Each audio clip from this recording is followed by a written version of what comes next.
Welcome everyone, it's P&Q time. It's Monday, so it's a later edition of P&Q this week because I've had things to do today. The techno sprites have struck again. I had to go back and exchange my phone I got last week for another one because it was playing up. But anyway, so I'll put this episode out a little bit later. This is the Ask Me Anything show where you can ask me anything or leave a comment and I will respond the following week. So this week I've had a great response. So it's weird how it works. Like the week before was a bit quiet, and this week's been brilliant. I've got emails and questions and comments galore here. So without further ado, let's get on with it. To begin with, if you're easily offended by stuff or you're not into, certain things like moaning about stuff, I don't know, because I don't know what's going to come up. So if you're easily offended, I would say just don't watch this. Watch something else. If you want to contact me or leave a question or comment, you can do it by leaving your question or comment in the description below. Not the description, the comment section below. Or I'll leave a link in the video description below to my email, which is miniwarzone@gmail.com, and that way you can leave a question or comment anonymously. You don't have to. Your name will not get read out that way. If you'd rather do it that way, do it by email. Otherwise, it's fair game. Anyway, we're going to start off with emails this week because I've got 1, 2, 3, but we'll start off with emails. First one's a bit of a long one. I've got it all printed out here. So let's begin. It's like story time, this, isn't it? Okay. Hi Pete, enjoy your videos. Although I have been wargaming for a long time, I hadn't been aware of the vast number of wargaming related articles on YouTube until you joined Plymouth Association of Wargamers. So thanks for introducing me to that. You are welcome. I am even more technically ignorant than you are. Don't know, that's quite hard. And had a similar disaster with my external hard drive a couple of years ago. I discovered that PC World at Marshmallows are able to retrieve all the data off my knackered drive and write it onto the new one I purchased from them. If you're going to stick with drives, why don't you explore that possibility? I didn't learn my lesson and still haven't backed up my drive to iCloud or a second drive or a memory stick. So it is a disaster waiting to happen again. Yeah, it's just the way it is. I mean, I really don't really understand iCloud or Dropbox and all that kind of stuff. I'm not really I think iCloud is the Apple version of Dropbox or vice versa. I'm not sure. I like to have an external hard drive though, and I must get myself another one. Anyway, my question to you is, can you please explain what subscribing actually means on YouTube? I think I've subscribed to your channel, and I can tell you, yes, you definitely have. But I may have messed up. What is the difference between liking and subscribing, and does one or the other cost money? No, it does not cost you any money. Subscribing to something like a magazine would cost money. Is this the case with YouTube as well? Keep up the videos as they are great fun to watch. No, subscribing to channels won't cost you any money. There are a couple of paid channels out there, but they usually give you a 14-day free trial, and then at the end you commit to paying a monthly fee or whatever for their content. But no, YouTube as a rule, as general, doesn't cost you anything. You get little pop-up adverts here and there, which can contribute to the YouTube channel getting a small bit of revenue off that. You don't get much from it, but no, it won't. Just to put your mind at rest, it will not cost you any money at all. Liking a video, just go on the video and there's a thumbs up or a thumbs down for dislike. I mean, I don't like that option, not unless you at least explain why. Did I offend you in some way, or was the topic about something which really upset you, or you thought the way I did the video was absolutely rubbish, or whatever. Just, at least some feedback at least. But if you like the video, just click on like, and it just lets me or whoever know how popular that video is.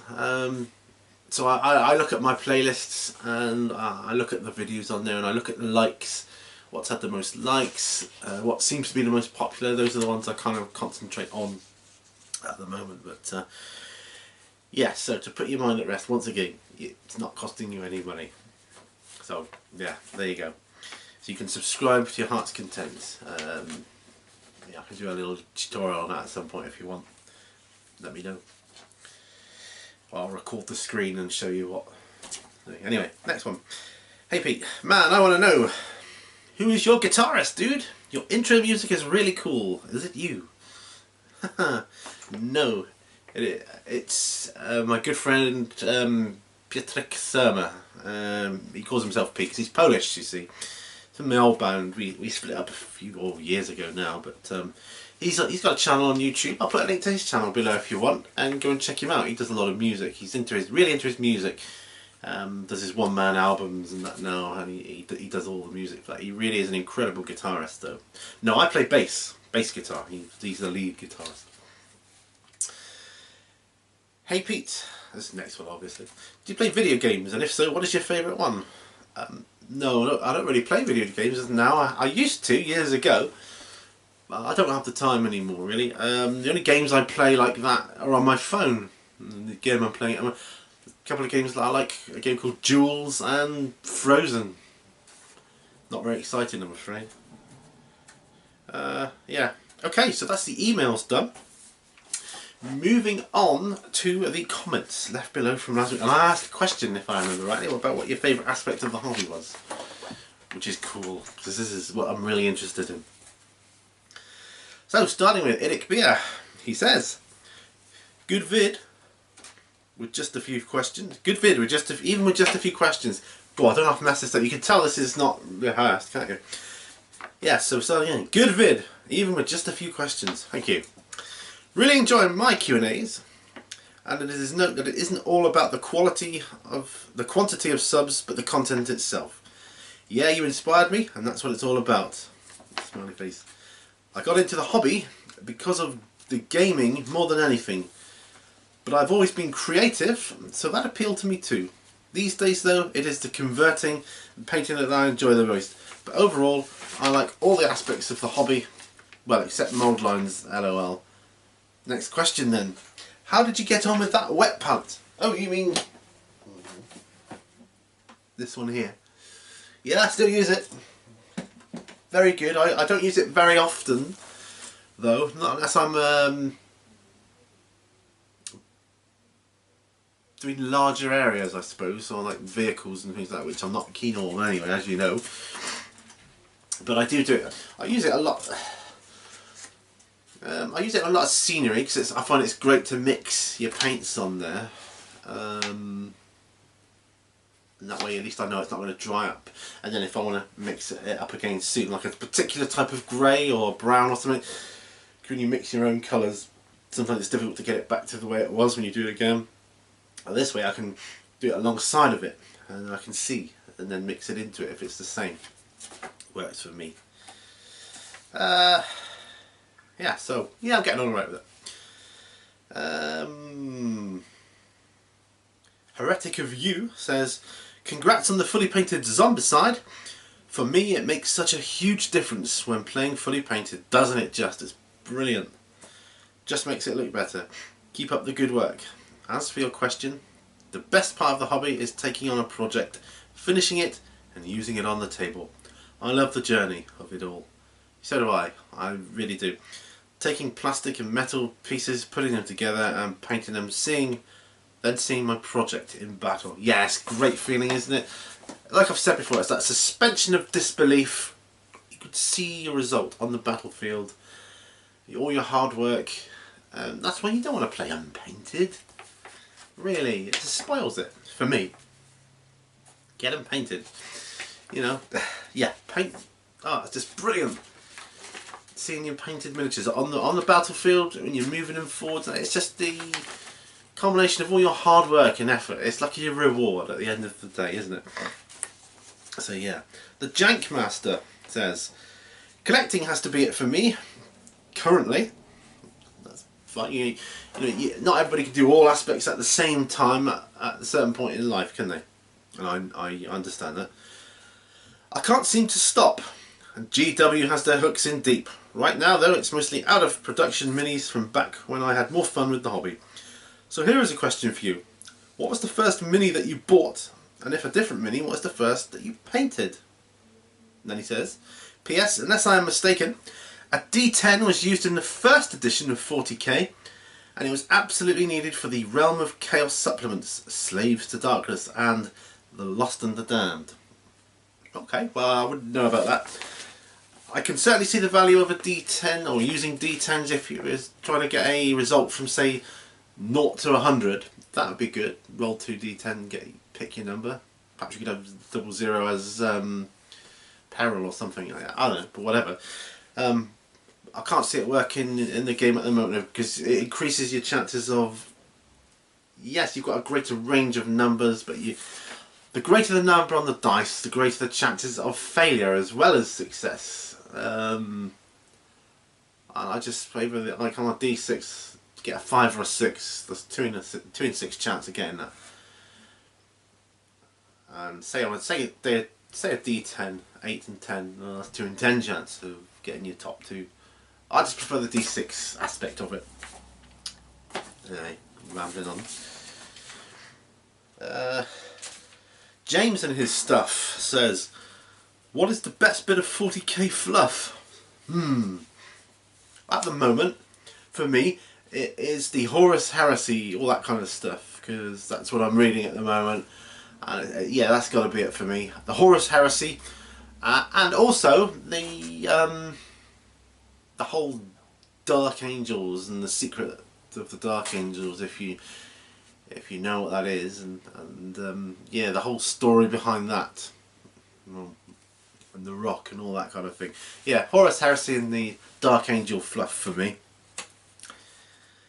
That, yeah, because when I start, it's when you start reading a codex and you start really delving into it and you start reading other stuff and finding out things about that particular army, it's amazing to all the things you thought, well, I wouldn't have thought that about them, or I didn't realise that, or you come away with a different view.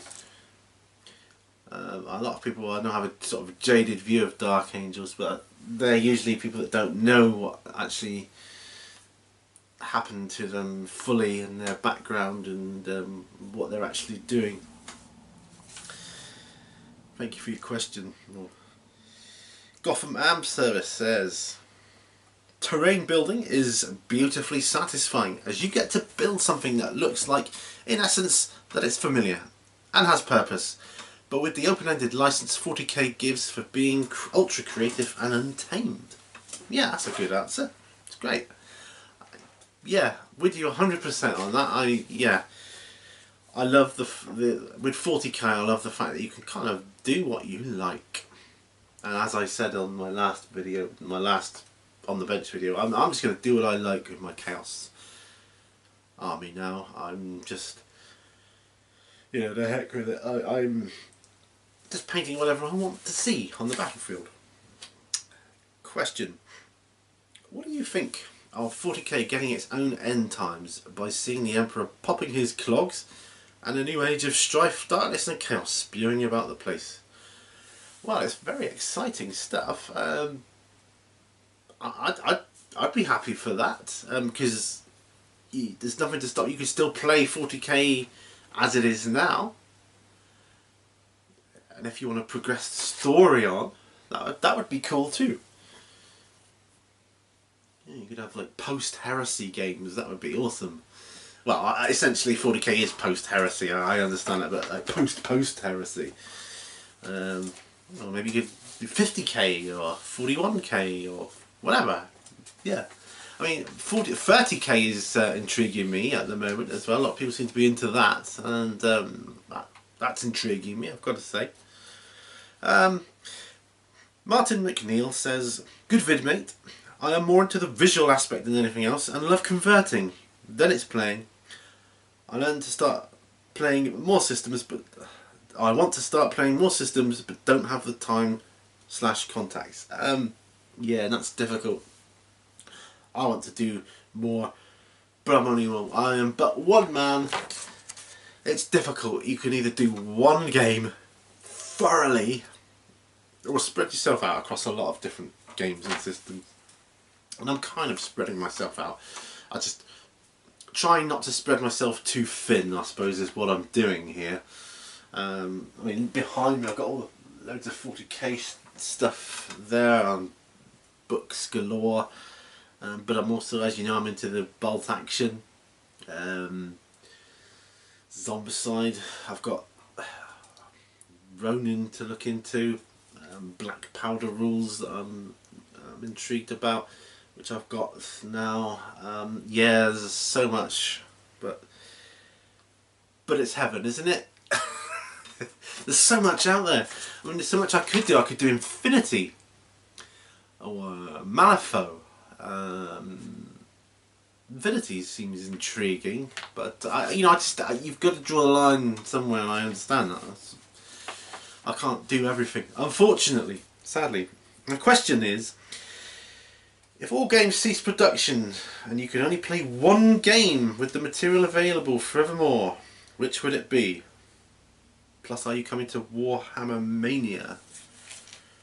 No, unfortunately I won't be able to make that due to other commitments, but I'm super excited to, well, I'm looking forward to seeing any videos that you guys do about it, even if it's just the gaming elements of it. Even if you just, video your journey there, heck, and parking up outside, and then you've got to turn your cameras off. I'm interested in all that kind of stuff because, obviously I aim to go there at some point. I've never been there. And it's a little bit gutting I can't go this time. But I do intend to go there at some point. It would just be nice to know what I'm going into. Not that, not that it's going to put me off or anything, but I just want to see what it's about. But unfortunately I can't this time. But I do look forward to seeing the videos on it. So I could play all games cease production. I could play one game with the material available forevermore. Which would it be?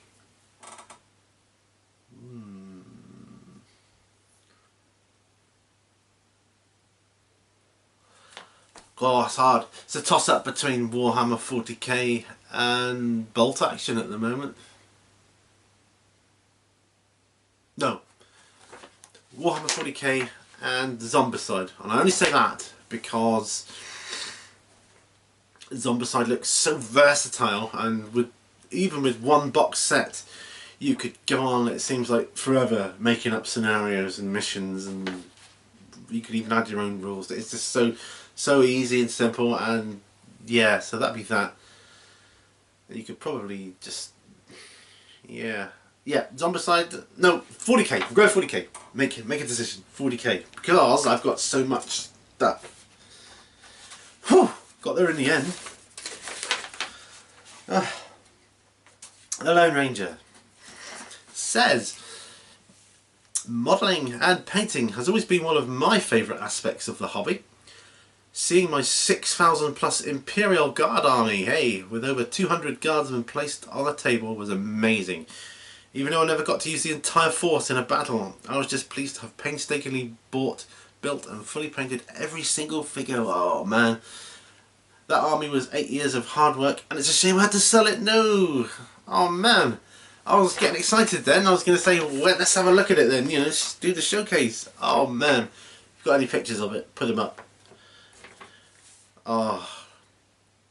My question is, do you think the 40k in fantasy, the IP would be better run by another company, as I believe GW really are hurting potential sales by not licensing out properly? The 40k world itself has so much scope, and they could do all sorts of games, proper films, or even a decent TV series if they gave the license out to a proper firm, and that would do nothing but improve awareness towards the hobby, in my opinion, improving sales. What's your opinion? Wow. GW are a very strange beast. This is difficult to answer, and I'll tell you for why. I don't really understand them. I love GW. I love them. The company. I love the whole hobby of that GW have created. But I find their business antics, for want of a better word, difficult to understand. I don't quite get them. I don't really know. I just don't get them. So I'm not sure. They're either maybe they've not got a clue, or they're like deranged geniuses. I don't know. I mean, it started getting confusing with me because I've not been in the hobby that long, as you know. But it started getting confusing for me when I sort of read about their latest financial results of the company. So I started looking into the whole Tom Kirby resigning as CEO and all that kind of thing. And I thought, first of all, because just got into the hobby, and I'm thinking, oh, that's brilliant. They obviously know what they're doing. Blah blah blah blah. And then I sort of read his bit about, we've had a great year, but the figures don't reflect that. Profits are down and revenue is down. So have you had a great year? I mean, I'm not businessman of the year, don't get me wrong, but I've run business before, and I mean, I understand, profits can go down, up and down in a business from year to year, and you might have invested a load of money in like new equipment, machinery to make more miniatures, more products out, blah blah blah. But your revenues are down, and they seem, from what I can see this year, be moving away from multi-man stores to one-man stores a lot of the time, 1- and 2-man stores. And I don't know. I don't know. Would the IP be better run by another company? I don't know. Possibly. Depends on the company, I suppose. There's a danger it could either go really well, or there's a danger it could end up turning them into, well, you could end up fielding like it would end up feeling like you're playing a tabletop game of Power Rangers or something. I don't know. Would it make it too commercial? God, I think they need to do something to kind of get more customers in, because from what I can see on the figures, I mean, like I say, I'm not businessman in the air, but it looks to me like they're losing customers. So they're not very easy to get into from another system or another. Say I started off in a different game. Say I started off in Malifaux. I thought, oh, this GW stuff looks really, really cool. I want to get into that. And you're used to paying the prices and setups for that game, Malifaux. And you come into GW, you think, okay, what do I need then? Starter set, great.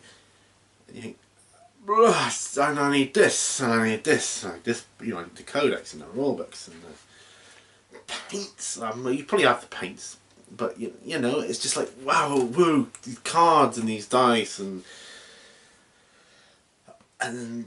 but you need this, detachment to make your army cool, and this, and it's costing you more and more and more and more and more, and it's not endearing you to the game, I don't think. It's a niche market, so they can charge what they like. I don't want to get into pricing here, but I don't think they make it easy for the beginning player. Like I've said before, I remember GW from when I was a kid. I wasn't into it, but there seemed a lot more younger kids going into the store and talking about it and all that kind of thing. I didn't pay a lot of attention to it, but I mean, I might be wrong. Maybe it was as expensive back then as it is now. I don't know, but you don't see it so much now. You need to be quite financially stable. You need to be fairly solvent to be playing 40k or even Warhammer Fantasy. I don't know, but they do other stuff. A lot of other stuff, Space Hulk and various other games. It's difficult. I'm going to have to hand this one over. This will be my question to you guys. Do you think GW should hand the IP over to another company to market? Or do you think they're going the right way? I don't know. I don't know. I have to hold my hands up and say, sorry, I don't know. And I'm sorry I've spent so long fighting about on that question. I mean, I don't really, my opinion is I don't know, possibly. But if anyone's got any better insight, I'd love to hear it. Okay, moving on to Jason Brown. He says, thanks for answering my question. I prefer vehicles because 1, I can get them done a lot faster, and 2, when in doubt, weathering up a vehicle is much easier to use a cover-up of an accidental off-shade or mistake, whereas that's a lot tougher for me with individual figures. I'm just the opposite way around. I don't know why, probably because I started... Oh, that reminds me, I didn't answer somebody else's question. Going back, blah blah blah.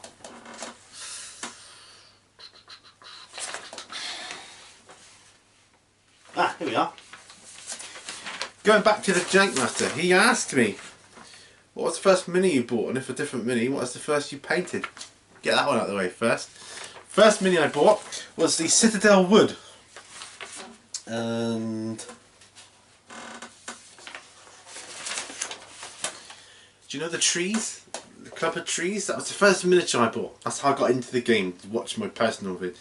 The first miniature I painted though was a box set of tactical space marines. I painted them up as Blood Angels because that's the only paints I had, sort of reds. Okay, back to you, Jason. And sorry about that, I'm a bit all over the place there. I get distracted quite easily. I try not to, but I do, it's just me. Sorry. Yeah, so as I was saying, I prefer infantry to vehicles, but you know, I'm gonna force myself to do more vehicles. Maybe I can get better at them. As to your question, what makes me happiest in the hobby evolves for me. I used to play a lot more, but my gaming is much more infrequent now, and I enjoy the historical research that goes along with my Ancients and Bolt Action Force. Yeah, that's great. I love the research. I love it. The painting is enjoyable, and I think I'm improving, and so is slowly introducing my 7-year-old to the hobby. That's brilliant. My question back to you, what's your, in capitals, favourite aspect of the hobby? Original, yes? And I saw this question when it came through, and it stumped me. That was a week ago, and I thought, what is my favourite aspect of the hobby? And I couldn't answer it. So in the end I said to my wife, can you help me? What do you think my favourite aspect is? Just watching what I do and what I listen to, what I talk about, blah blah. And I got my wife to email me what she thinks my favourite aspect of the hobby is. And this is what she said to me. Okay, so this is based on someone else's opinion here. My thoughts, this is her words. My thoughts on your favourite aspect of the hobby. So this is my wife talking. I would say that you love everything about Warhammer 40k, but if I had to narrow it down, I would say the painting and the playing. You love assembling the models and starting the painting. The middle stages of painting are a bit meh, but once the model is nearly finished you seem really happy with this, and really's in capitals, and being able to see the finished model gives you a sense of achievement and pride, and rightly so, as they do look very good. Thank you. Then she says, if I really had to choose one aspect only, it would be the playing. The suspension of disbelief for a few hours while you plan your strategies and blow stuff up, etc. I think you love it, not to mention the social and interaction with other gamers. I hope this helps with your P&Q. Thank you very much. So that's what my wife thinks. So she says painting and playing. To elaborate on what she said there about the meh stage of painting. What I mean, well, what she means by that is, start off with an unpainted miniature, grey plastic, horrible. Get the primer on, great. Get the base coat on, great. Get the first layer on, great. Then the next few layers of highlights, it seems to look horrible to me. It seems to look rubbish and like meh. What I call the meh stage. Look at meh. Oh, I'm glad when it's finished. But then it seems to get towards the end of it. It seems to come together and it looks really cool in my eyes. And I'm thinking, oh, this is awesome. Yes, brilliant. You know. And then I look at the finished product. I think, wow, I painted that. You know, it's not the greatest painting in the world, but I'm really proud of it, and it looks, to me, it looks great because I can look at it and think, yes, that's the best I can do. That's mine, my work, and I'm so happy with it. It makes me really happy. That's what is meant by that. 2 more to go. This is a long one this week, isn't it? It's great. Smitty M14 says, what makes me happiest about the hobby? That would be the creativity of it.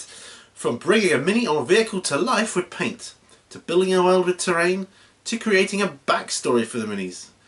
Even though I play historical games at the moment, there's still a bit of backstory. To creating a story with the battles we play. If you can't think with a creative mind in this hobby, you're going to struggle. Just my thoughts. Very good point there. Uncta says, nice one. I agree on the series. Watching them on TV series, it means.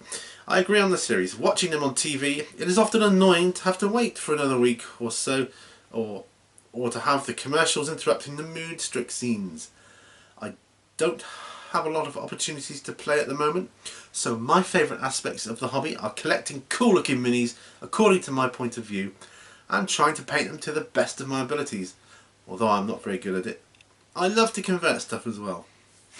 I'm sure you're all very good from the stuff that I've been sent over the past few months. You know, you guys, your painting is awesome, and if you look at my subscriber showcase, see some of the work that you've done, it's brilliant. You know, really inspiring, I think. And that's the last one. Sorry I rambled a bit, and sorry I was all over the place and coming backwards and forwards. That's because I've been out and I've had to. I don't like having to go out. Oh, excuse me. Not being rude. Happens to me a lot. And it just interrupts my flow. But anyway, that's P&Q for this week. So my question right back at you was, if I remember rightly, yes, picking up on what the Lone Ranger said, and I couldn't answer it. Sorry, I just really can't. I don't know. But do you guys think GW should hand out the IP to another company? Would that work or not? I don't know. I mean, at the moment, I'm perfectly happy with the way things are. I've got lots of things to do, lots of projects to do, lots of minis to paint. So I'm happy. As a consumer, I'm happy. Yeah. But what do you guys think? Anyway. Don't forget, leave your questions below or email me at miniwargaming@gmail.com, and I'll see you on the next video. Happy wargaming and stay healthy.